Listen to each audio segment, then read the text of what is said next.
Hello, everyone, and welcome. My name is Leanne Maciel. I'm with Poets and Quants. Thank you to all of you who are watching out there for joining us today for our final online MBA event of this year. And a very special thank you to our guests this afternoon or this morning, this evening, depending on where you are joining us from. We have three current online MBA students and one alum who just graduated earlier this year. So we'll have looking forward to a great conversation about the experience, how they made the decision to get an online MBA, to choose their program, and some of the impact on their career for those of you who've had that experience so far. Those of you who are watching, if you do have questions for any of our panelists, please feel free to use the Q&A function at the bottom of the screen, and I will do my best to look at that and get those in. We have a lot to talk about. So to get started, I would love to hear just a little bit about each of you. So would love for you to tell us who you are, what industry you're in, your current company, what you do for them, and then let's round that out with a fun fact. So Liz, let's go ahead and start with you. Hi, everybody. My name is Liz Cantu. I currently live in Austin, Texas. I am at Rice University for my MBA. A little bit about me. I am actually a tax accountant for a startup here in Austin, and that specializes in hospitality. So my focus has been indirect taxes, which has been a fun adventure. Something fun about me is I foster neonatal kittens just to get that little endorphin boost whenever, school's getting too hard or the job's a little stressful. Just snuggle a kitten real quick and you'll feel instantly better. That's good life advice right there. Thank you. And thank you again for joining us. Lindsay, let's hear a little bit about you. Yeah, my name is Lindsay Peabody. It's nice to meet everyone. Thanks for being here and thanks for having me. I just graduated from UNC Kenan-Flagler Business School. I took about 2 years to complete that. So I started in 2019 and saw it all the way through the pandemic situation. So I studied and specialized in entrepreneurship and marketing. I have a background in marketing of 15 years and I am currently self-employed. We did move in July. So we moved from Texas to Chapel Hill. Pretty ironic that a month after finishing, I'm here. And so I have a couple of startups that I'm working on right now, just kind of fleshing those out. One I was able to work on during school, and one has kind of just sort of popped up. So a very entrepreneurial spirit. And my fun fact is that I am teaching myself how to paint, and I am doing abstracts on canvas with acrylic. Wow. Okay. Lots of interested to hear more about these ventures of yours. And that's a fun fact. Dominique, hi, and welcome. Can you share a little bit about yourself? Sure. Thank you so much. And thank you again for having me today. Hi, everyone. My name is Dominique Tuck. I am in the 1-year online MBA program through the University of Florida. I actually also did my undergrad at UF, so I'm really a big Gator fan through and through. Upon graduating UF from my first degree, I joined Johnson & Johnson as a foundational HRLDP. So I recently graduated their HRLDP program. With my time at J&J, I've been in 4 roles throughout the organization. So I've spanned across learning management, compensation, global talent management, and now I am the lead analyst in our HR digital platforms technology team.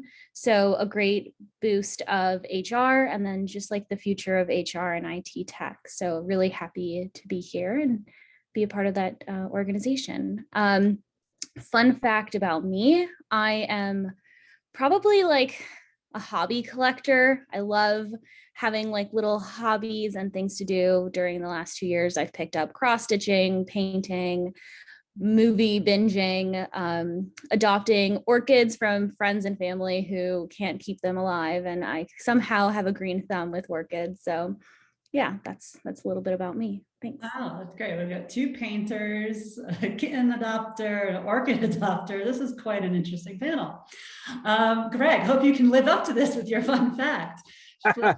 I'll try. About yourself. So yes, again, thank you for having me. My name is Greg Warrington, and I have 5 weeks left in my MBA program through the University of Minnesota. So I am very thankful that it is almost over. It's been a 2.5-year journey. Would not trade it for the world. I think it's a great program, but at the same time, being able to step away and start to do some other things that you had to kind of put on the back burner would be awesome. My most recent full-time role, I was the director for an ophthalmology practice based out of New York, which is where I currently live.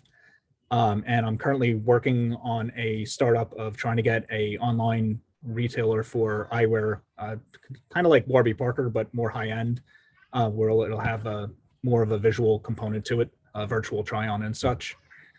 And I guess a fun fact about myself, if you ask my wife, I'm a relatively boring person. So, I mean, I thought that I was going to be a pro hockey player at the age of 17. And my first practice up at Northeastern, I learned there was no chance I was going to be a pro hockey player. So I don't know if that counts.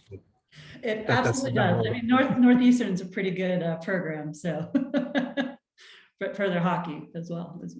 So, well, thank you again for all of you for joining us and sharing a little bit about yourselves. So we're going to jump right into the decision-making process. And it's great that for, pretty much all of you, it's not that long ago. So I'm going to ask each of you the same question. When you think back, whether it was a couple of years ago or wherever you started the process and you started thinking, okay, I want to get an MBA, did you immediately know you wanted to do an online MBA? Did you consider a full-time program? And would love to just hear your thought process around that. So Lindsay, let's start there with you. Sure. So my goal sort of started back in undergrad. Soon I went to Baylor University and got a BBA and just knew that I wanted to continue learning and keep going. But I, at that time, you really needed sort of 5 years of work experience before a full-time program would kind of look at you. So I waited that out, started the interview process a few years after undergrad, and I was part of a really large company at that time and helped with bringing on summer MBA interns.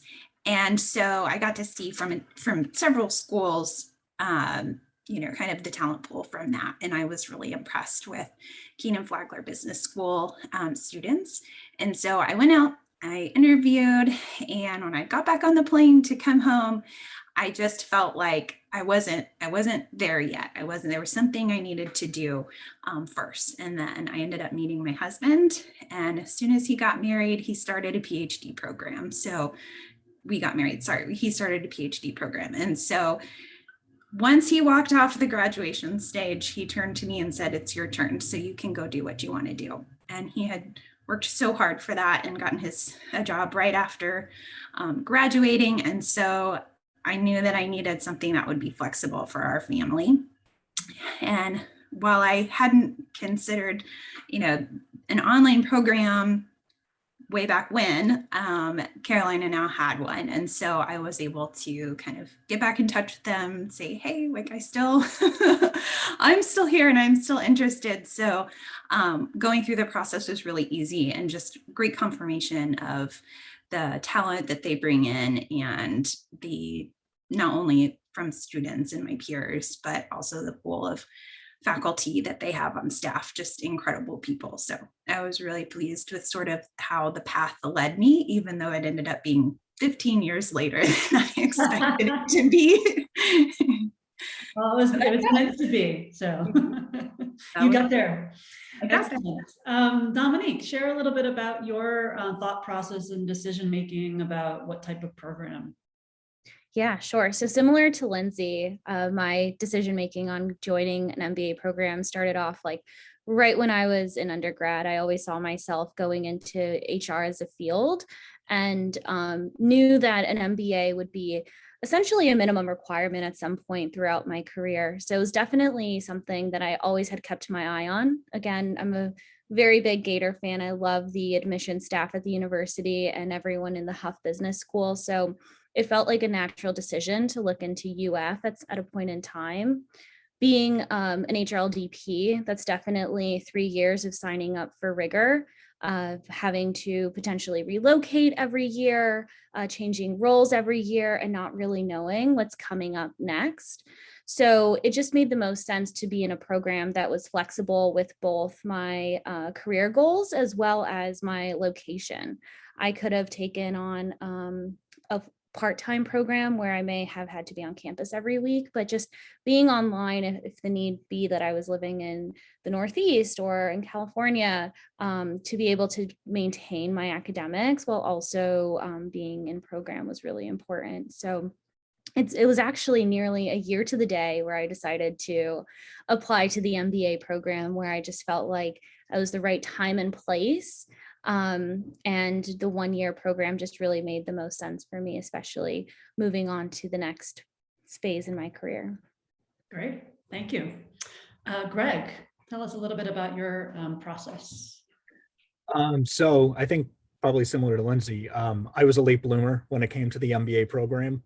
I graduated my undergrad back in 2006 and really was working in healthcare clinics and took on the position of a director about 5 years ago. And just speaking with the medical director, my original goal was actually to go back to med school. So I studied for the MCAT and wound up getting accepted into 2 programs, and then really quickly realized that I would not be able to see my kids for the next 7 years, and also did the math on the cost of what it was going to be. So when I considered not being able to work for those 7 years based upon the salary that I was already making, it just did not seem like I would ever break even on there. So I started looking into programs that were very heavy in the medical technology field. So that way I could still stay in healthcare, but not be a doctor. And University of Minnesota has a Mba program, which is the medical institute where you can go in and work with some of these startups at a very early time and help kind of get their project off the ground, or if they needed some business advice, on where to invest or what market to go into. It was a great experience, and the faculty at the school has a lot of connections with Medtronic, United Healthcare, and I knew eventually that's where I would want to work. So that's the main reason why I was able to pick them. And the other reason why I was looking towards Minnesota, with their program in general, there's no distinction between online, part-time, full-time. It's anybody could take the online classes. You all graduate together. So I've had a number of people that are in the full-time program, a number of people that are in the part-time program, and the teachers are the same. And especially now that I'm looking at the startup, they have a very good startup program with Minnesota as well. And I mean, every teacher that I had, they would spend hours with me on Zoom to just go over the business plan. And any question that I had, I've never bumped into somebody that wasn't friendly. So not trying to plug my school at all, but I'm just saying it was a good experience. That is quite all right. And Liz, share a little bit about your decision-making process. Sure. So when I graduated from undergrad, I was an accountant. So went out, got my CPA like every good little accountant. And I thought that was it. I was going to become a partner at a CPA firm and be happy as a clam. A couple of years into it, I found that really wasn't my aptitude. So I started looking at full-time programs because I thought that's what you did. You went for a full-time program because the only people who did part-time programs were older. And 25 was not older. So I was looking at programs in much like, the panel here, I just had a hard time thinking of taking 2 years off to fully dedicate to, university and like going back and getting my MBA. So I kind of put it off and kept looking for those. I didn't executive MBA per se, but I kept leaning towards that part-time, maybe executive. And then to be quite honest, during the pandemic, I was like, now's the time. There's these wonderful online MBA programs. And I decided on Rice because a couple of reasons. First and foremost, two of my cousins graduated from the Jones School of Business with their MBAs. So they always talked very highly about the program, how much they enjoyed it. And then second, what I really enjoyed about the Rice program is that we could really tailor it to what we wanted to study. It wasn't just a stock standard, these are the classes you take, and then you get an MBA, and period, the end. You could kind of tailor it towards what you wanted to do. And I was really drawn to that because I'm like, if you're going to invest the time and energy and to get an MBA, hopefully you'll be able to study the courses that are interesting to you, not just business. Here you go, enjoy.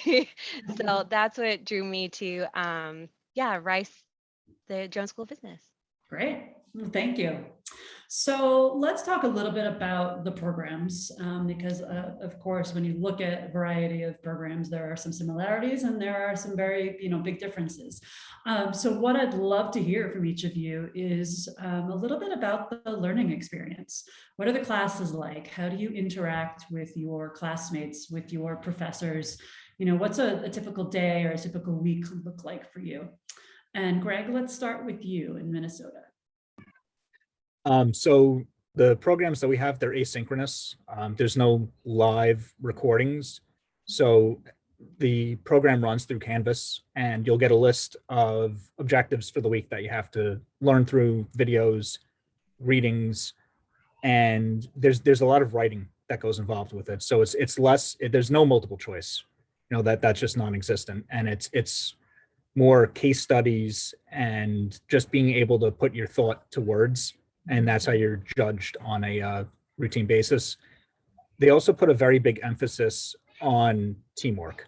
So there's never been a course that I've taken that I was not in a group of 4 or 5 people where we would have to give a final presentation at the end of the semester, or everybody would have a little, 10 slide presentation where the rest of the class would then have to watch it and give you feedback. So it's big on Zoom. For some of the classes, it was a little tough because everybody wanted to, meet up over at the school. And I was like, well, I'm online.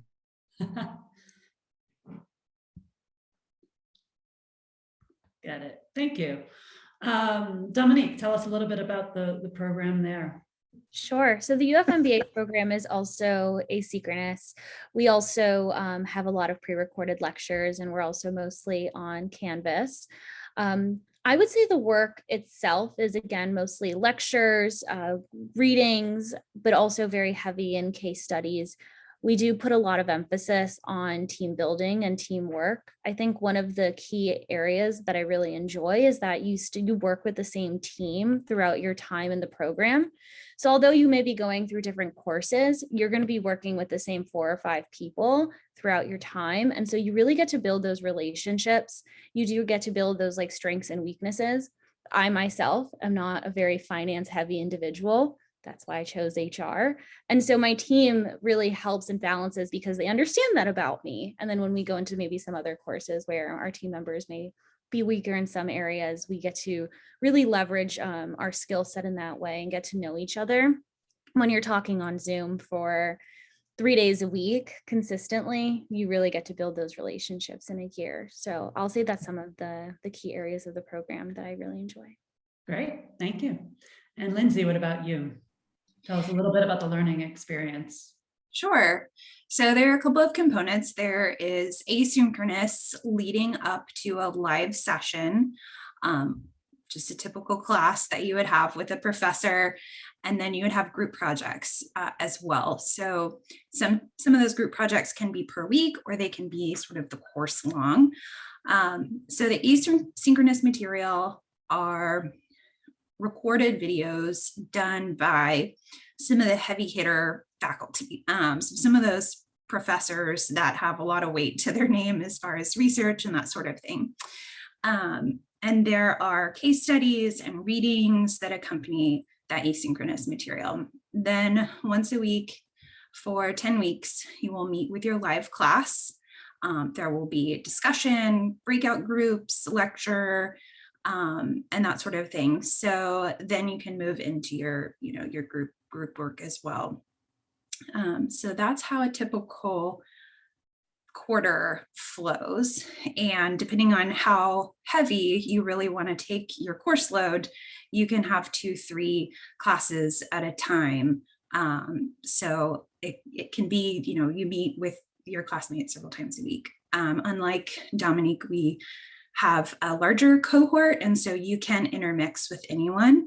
And you can also tell your friends, hey, I'm signing up for this one, and why don't you come in here with me? But you do get to experience other cohorts and stuff. So you're not in a set schedule or a set team. You can really kind of meet a whole lot of people that way. Great, thank you. And Liz. Sure. So the RISE program sounds very similar to UNC in that we have asynchronous material that the lead professor, they put together. So as you prepare for your live class once a week, you do our asynchronous material, probably read a case study or two, maybe have a project with your classmates. And then during class, it's just discussions for most part. You got to be prepared to defend whatever you say. And as they say, there's no wrong answer. As long as you can defend yourself, you're good to go. And much like Lindsay's program too, our cohorts, it's all about when you start, but I'm on a 2-year track, but some of my colleagues are on a 3-4-year track, or some are really ambitious and they're going for that 18 months. So it's all based on like what's best for you and your schedule and what you have going on. But it's been really fun. I've been seeing a lot of familiar faces, and much like what Lindsay mentioned, we did do that, like, hey, I'm in this class, you should sign up Tuesday, 6:30 or whatever it may be, just so you can get some of your familiar faces in the class. But yeah, most very kind of, stock standard, case studies, a lot of group work, a lot of discussions. And yeah, it's been kind of fun. Probably the toughest part is just syncing up everyone's schedule, because we'll have friends in New York and then I have a classmate in Hawaii, so we're like, what time is it for you? So it's a lot of that, but yeah, synchronous and then a live session. And then we do 5-week courses, so you usually take about 4 5-week courses, 2 and then 2 in each is about 10 weeks. So it's action packed, but it's been a lot of fun and a lot of learning. Yeah. Great, thank you. You all do a very good job of describing in a nutshell each of the programs. So let's talk a little bit about your classmates. We hear very often that from MBA students that they learn just as much from your classmates as you do from the coursework and the professors. So I wonder, was that, or has that been, and is that been for your experience? And can you perhaps share an example of something that you learned from a classmate that has stuck with you? Lindsay, let's start with you. Oh, I love this question. So one of the reasons why I wanted my MBA was to learn from people who are different than me. And living in North Texas for most of my life, I kind of only got to see like this part of the population, and I really wanted to expand that. So I was really thankful for the professors who created an environment in class where we could discuss with each other. And also kind of force us into some group projects. A lot of times you got to choose your own group, but sometimes your group was chosen for you. And I appreciated both routes, because the people who I didn't know sometimes ended up becoming friends, that were just so much deeper and so much more enriching than I expected them to be. So one of the classes that is an elective, and so the electives would come after you finish your core coursework, which is typically the first year. One of the electives is called Leading Diverse and Inclusive Organizations. It's a fascinating experience to learn from people who have backgrounds that are so unlike my own, and may not particularly share that, because in a work experience or even in an MBA class, like you sort of present yourself in a certain light, and that class allowed people to bring down their walls and have sort of a safe space to share. So I got to learn about some really sort of sad, history things, and some heartbreak that people were struggling with. And we were all going through the pandemic together. So there was a lot of mental health conversations, conversations from women like myself who have kids and feel a certain way in a workplace. And so it was just, I think I will never forget that class. And while I don't plan on leading any DEI initiatives at any company, that I at least have respect for people who do and want to be an ally to those people. And just, yeah, it was just one of the most amazing experiences that I've had. So yeah. Thank you for sharing that. Liz, I saw a lot of head nodding there, so I'm seeing maybe some similarities. But can you share, is there, did you have a similar experience? Anything to add to what Lindsay said? Absolutely. I think Rice has a really interesting dynamic of the type of students that we have. We have quite a few international students from across the world. Rice is really known for their connections with oil and gas, that because it's in Houston. So, well, of course, and a big military connection. So that's been probably the most interesting piece for me is in my undergrad, I didn't have the opportunity to hang out with too many engineers or military folk and just their background. So it's been really interesting, kind of opening my eyes to a different perspective of like, I'm very business, very accounting, there's one way and this is how you do it. And then thinking from their perspective as engineers and then military even further is just kind of been eye-opening of like, oh my gosh, I need to recalibrate how I think of things, not be so one way. It's like, oh my gosh, there's so many different options. So that's been kind of the biggest thing for me, as well as my international classmates who remind us all the time of like, hey guys, when you are an American doing business abroad, make sure that you're remembering the cultural differences. Like you might come off a little too kind or sweet. I'm also from Texas, so I'm like, oh, the pleases and thank yous are like, you don't have to do that in certain places. So like, be careful. But yeah, it's a very similar experience of, opening my eyes to different perspectives. It's been very interesting. Great. I think pleases and thank yous are always a good call. Greg, will you share a little bit about your classmates, what you've learned from them? Yes. So one of the things that I learned was I was one of the only out-of-state people actually taking the online program. A lot of the people that are in the Minnesota program, they're either working at Medtronic or they're at Cargill, 3M. And then there was me, the New York guy. So the first thing that I was sort of like, where are you from? And I'm like, how do you know that? They're like, your accent is, we know. I'm like, oh, all right. But similar to what Liz was saying, there's a very large international component to the school. It's actually a requirement. They have to either do a semester abroad or for the online people, you can do like a 10-day clip overseas. So, I really wanted to do a full semester over there. They have some places over in Denmark, England. Unfortunately, COVID kind of threw a wrench in that. So there was a 10-day valuation lab that I was able to work with over in Stockholm.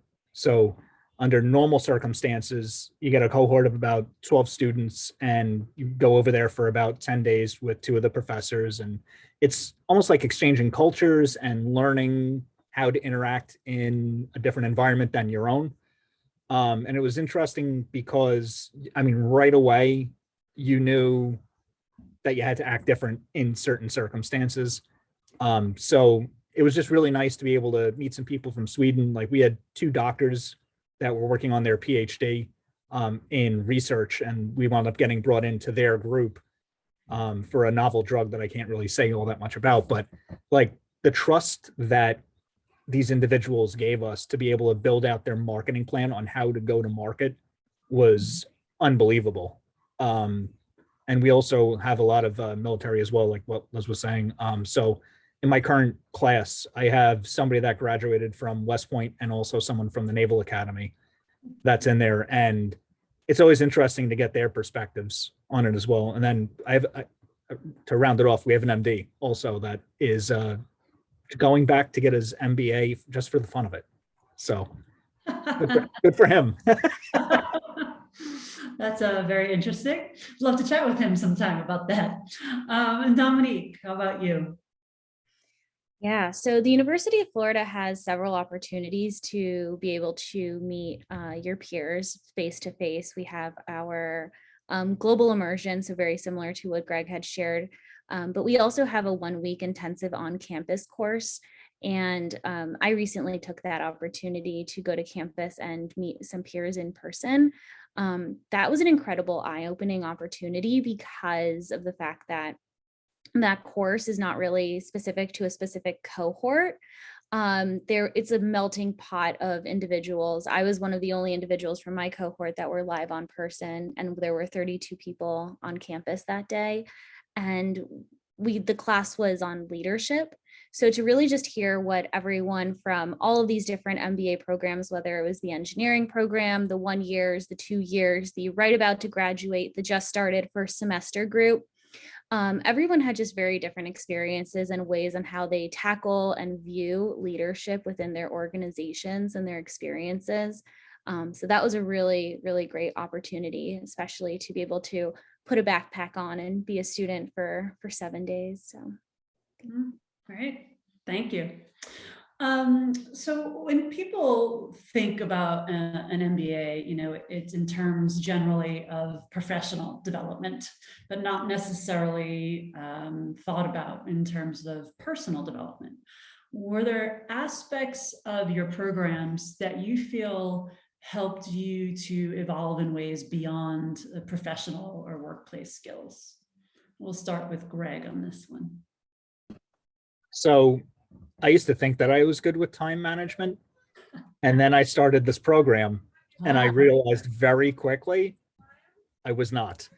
So it was a very quick and steep learning curve on being able to schedule time much more efficiently. Mm-hmm. And thank God for Google Calendars and being able to sync people's invites and everything. But without that, I mean, I would have been dead in the water really quick. Okay, that's a great one. I think when we get to work-life balance, that might be the same answer. Probably would be. Dominique, what about you? I think time management is the number one answer here. But I also think it's resilience and endurance. It's a long day to be an MBA student who's working full time. That's 9 hours at a desk, maybe an hour or two break, and then right back into it. So really learning how to channel my opportunities of strong mental endurance. Am I better in the mornings, better in the afternoons, better in the evenings? Knowing and listening to myself has been definitely a big learning opportunity. Great, great. Liz, what about you in terms of personal development? Sure. I would love to echo both Dominique and Greg's responses and time management, and really, as much like Dominique said, listen to yourself and see what time is working best for you. I am lucky enough to work at a company where most of my team lives out west. So sometimes mornings are best for me, and that's it. Through a year now, I've learned that that's kind of the best time, wake up early, get going, as well as kind of letting myself think that it's okay to do some social things. I don't just have to work and go to school. It's okay to be social and, meet not only my peers in class, but also keep up with your friendships. I know COVID's been tough, but that's kind of a big thing. Time management was probably the biggest personal thing I've learned of okay, set up your own guardrails and you'll be great to go. Right. And what about you, Lindsay? Yeah, I mean, sort of echo everyone as what they've already said. So I was trying to think of something different to throw into the mix.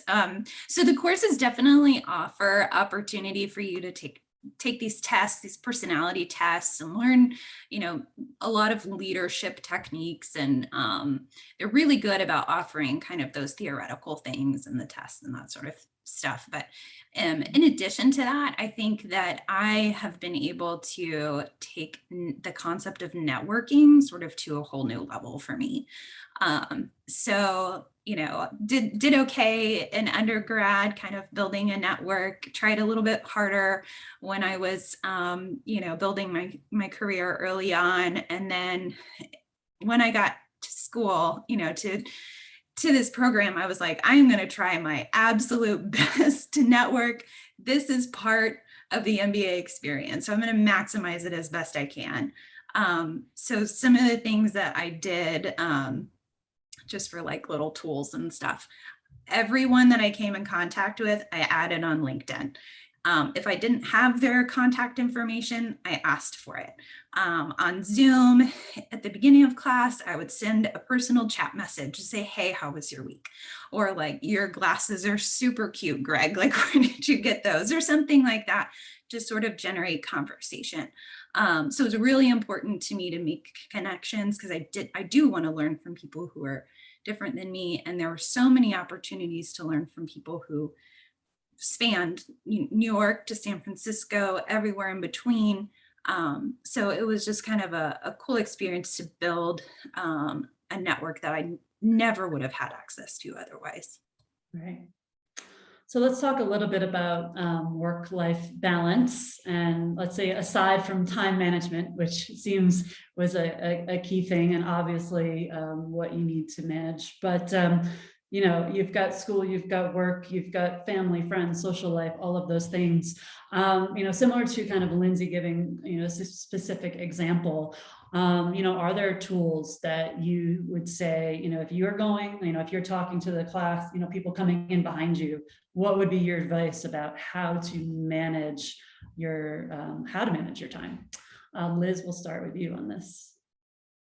Sure. So my biggest piece of advice would be if you are working full time as well as going through your program, make sure you keep in touch with your boss. I have had such a fantastic relationship with my manager and actually the CEO of the company because he wrote my letter of recommendation, but I kept them, you know, up to date on like what's going on, what I have going, you know, when it's finals week or what have you, just so that they know too. Not that much can change, you know, business is business, but every now and again, kind of giving them that update of like how things are going has really helped me manage not only my work life but also with school, and then kind of giving myself a little bit more leeway of like, oh, sorry guys, I have a lunch meeting, I have to meet with my cohort, and they're like, that's totally fine, you know, we know, you know, we'll figure out your other stuff later. And as well as like keeping up with my team, they've been fantastic. And again, I just try to keep that piece of the puzzle all going. And then in my personal life too, I was, unfortunately, my house flooded during the Texas snowstorm, so we are almost done rebuilding. So that's been a fun thing too with like school, my contractor, and work. But we're almost there. But yeah, it's kind of just like keeping everyone up to date on what's going on has been the biggest aha moment for me, is like just tell everyone, keep in good communication, and you'll be in a good spot. All right, communication, I like it. Dominique, what about you? What tools have you used for work-life balance? Yeah, my biggest thing has been to just schedule time for myself.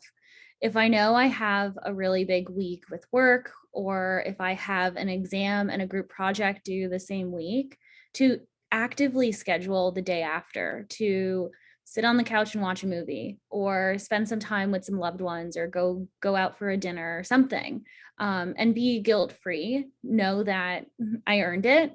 There's definitely enough hours in the day, although it may not feel like it, but to really schedule some time, even if it's just in between work and studying as well. That's been like my biggest work-life balance hack. Great. Greg.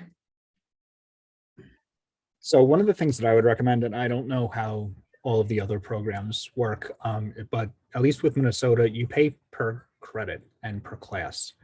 So one of my other recommendations would be, don't try to rush and finish it too quickly unless you legitimately have like a job offer 2 years down the line, which you don't. So take your time. Like it's very important to still be able to connect with your friends, with your family. And I made the mistake at the beginning of my journey to have like a hard deadline of when I was going to stop and be finished. And I was like, you absolutely need to get it done in 18 months. And the first semester I took 4 classes, and I legitimately almost had a nervous breakdown.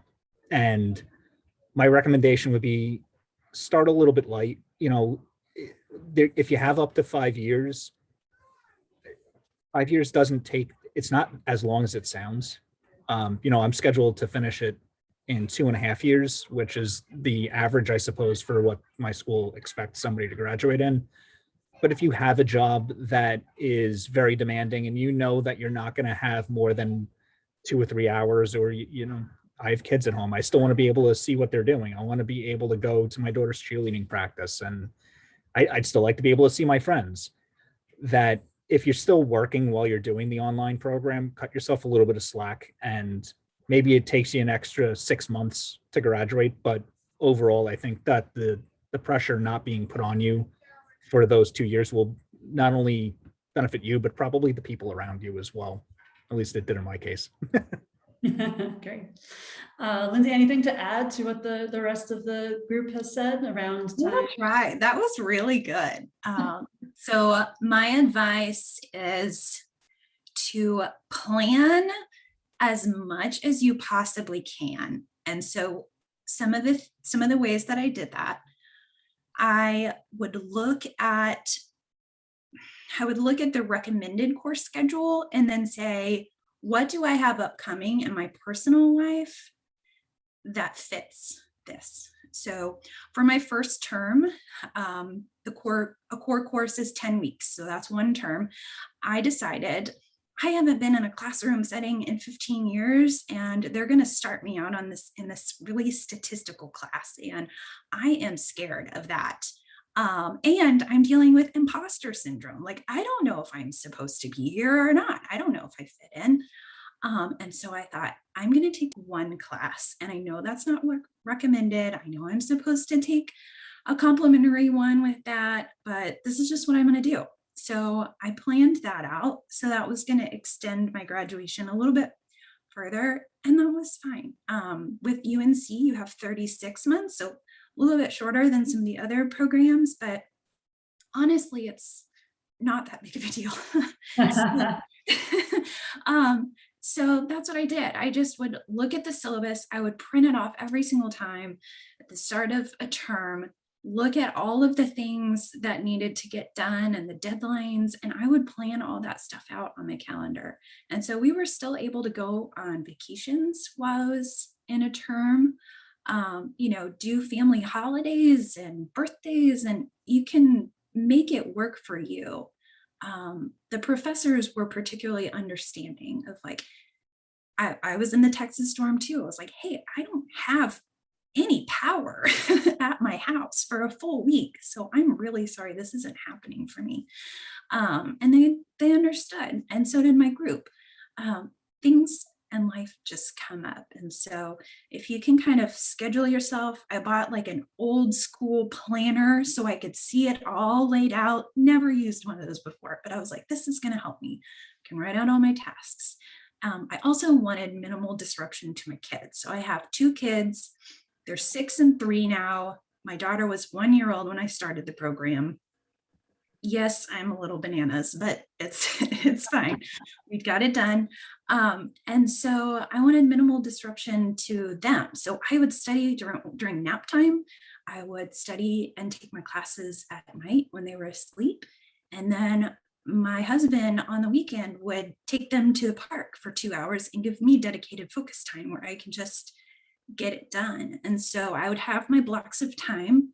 And like what Dominique was saying, just allow yourself a dinner out, allow yourself a night off. And that worked. Great, thank you. So we just have about 2 minutes left. I'm going to throw a little bit of a curveball at you, but I'll ask a question and then I'll talk for a few seconds to let you think about it. For those who are watching, why should they choose your program? So Dominique, why Florida? Why UNC? Why Rice? Why Minnesota? Who wants to go first? I can go first. Great. The 1 year UF program, it's 1 year, you're in and you're out, and you do get a lot of fantastic learning opportunities. If you're in the 2 year program, the same. The admissions team is fantastic. The professors are fantastic, and it's a really flexible program. I know that many people may see like, I have too much going on to be in an MBA, and you can really do it. It's very manageable. Great, thank you. Who's up next? Greg, why Minnesota? So anybody that's interested in anything with the medical community, there's a ton of connections that the school has, and all of the professors that I've had are more than happy to talk to you. The other reason why I picked Minnesota is that there's no distinction between online, part-time, full-time. It's the same professors, it's the same courses, and there's a lot of mixing between all of the groups. So you might have somebody that's in an online program that is the director of some business unit within 3M. And like going back to what you were saying before, the connections that you make with the students it's awesome. I really have nothing but positive things to say. And they're also they're open for you to take a little bit longer if you need it, which was important for me because I was working, and again, I did want to still enjoy some time with my kids. So the Career Service Center is the last thing that I would add, is that you get access to all career services, career coaches, as you would if you were the full-time program. So some of the best components of what I've learned is being able to network better and just having a career coach that's like rooting you on for your next endeavor. And being able to say, oh, you need to talk to this person, or you need to talk to this person. I know this director over at United Healthcare. You want to work over there, you're going to talk to him, and then I'm going to forward him your resume. And I've never met somebody from the school that was an alumni that was not willing to set aside half hour, an hour just to talk about different positions and learn about jobs that I may not have actually thought about. Great, thank you. All right, Lindsay, Liz, quick elevator pitch. I am struggling with the brevity on this one because there are so many things to say. What comes to mind first? What's the number one reason? So I think the rankings are really good for UNC. That's what attracted me. My husband is actually a university professor at a business school, and that is not the one that I went to. And it's a good school. And so if that says anything, but I think the network that I've already mentioned before is incredible. I was so impressed with the people who were in my classes with me. I mean, just like I said, imposter syndrome, I had it big time. Just incredible backgrounds, lots of people with other degrees as well, Greg mentioned. And I think the professors did a really good job of intersecting research with communication and teaching style, which can be kind of tricky to get. And then so many opportunities have come out of it for me. One of the things that I've been able to participate in is the Inaugural Student Advisory Board. So the program wanted to create a board of students to connect with the larger population of students. And so I was the president of the Student Advisory Board, and we were able to relay feedback to and from students and program admins so that we were staying in touch with one another, making sure the students were getting the most out of the program. Another one that I'm a part of now is called the 100 Women Initiative. So I am one of the 100 women. And what we do is try and encourage women to go get their MBA and come to Carolina. If you need a sign, if you are out there, this is your sign. Please come. We need your perspective. We need your background. We need all the information that you have that is just so wonderful about you to be shared with other people. And we want a diverse classroom. And so women are part of that.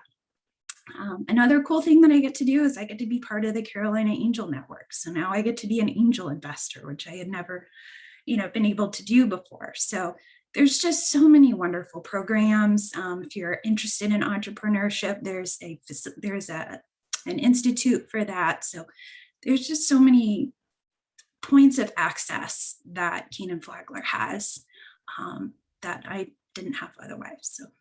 Gotcha. Well, clearly passionate about it. Yeah. Liz, take us home. So my elevator pitch for Rice Jones School of Business would be, the biggest takeaway I have is that you can tailor it to what you want to do. If you want to take, much like Greg said, 3, 4, 5 years, they will make it work. If you want to go and say, I want to do this in 18 months, they'll get that done for you. And then above and beyond just timing, you can also choose what concentration, what you want to go into. Obviously, Right in Houston, we have a big focus on energy and how that impacts everything. So that's a big focus. But if you're not into oil and gas, that is just fine. You can do something else. As well as you have opportunity to study abroad. I know in a lot of online MBA programs, you may not have that opportunity, but if you would like, you can do it from the comfort of your home. Or if you want to go down to Venezuela, or not Venezuela, but like down to South America, you can go ahead and do that. You'll see me in Munich in a couple of months because I want to go to Germany.